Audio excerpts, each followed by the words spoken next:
The Railroad Retirement Board just sent you a letter and they want their money back.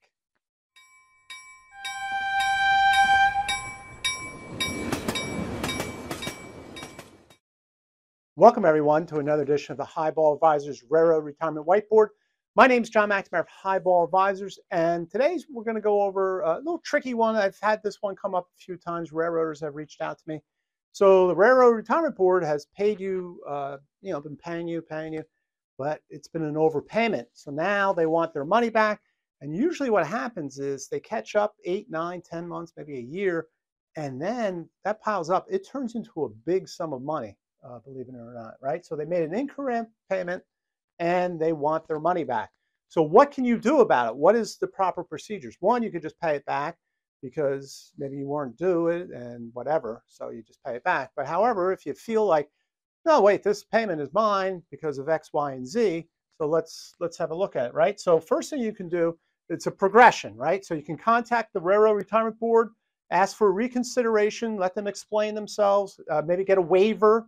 All right, so think about that. Now remember, every time you contact the Railroad Retirement Board, you got to get a name, see who you talk to.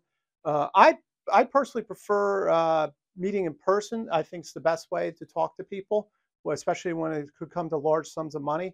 You could be bouncing around the Railroad Retirement Board network, and you might be talking to somebody in Chicago when you're in Charlotte, or vice versa, or somewhere else. So that's the first way to go. Then the next one is you want to escalate it because this didn't work out. You appeal to the Bureau of Hearings and Appeal, right? That's the next arbitration type panel that would go through that. Now, if you get rejected there, they'll send you down to another thing, the appeal to the 3 members of the Board of the Railroad Retirement Board. All right, so that's a big one. That's a big escalation there. At this point, I'm not quite sure, but you might not have to start looking at some legal advice now.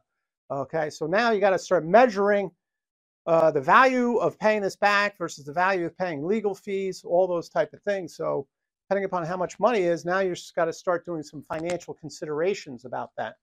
And then finally, if the whole Railroad Retirement Board has thrown you out the door, you still have the ability to go to the federal courts to appeal that overpayment. Now, that is definitely going to cost you money because of the lawyers and everything like that, and that could take years, I'm sure, the federal courts. That's not going to be quite that big. So, I mean, quite that speedy or timely, I should say. So, think about the overpayment, understand why the overpayment has, make sure you're in the right and that you have it. Don't just say, well, you made the payment, therefore I deserve it. It doesn't quite work like that, right? Understand why it is that you feel that you're incorrect, and then approach the Railroad Retirement Board and try to go through the process. So I hope you found this video helpful.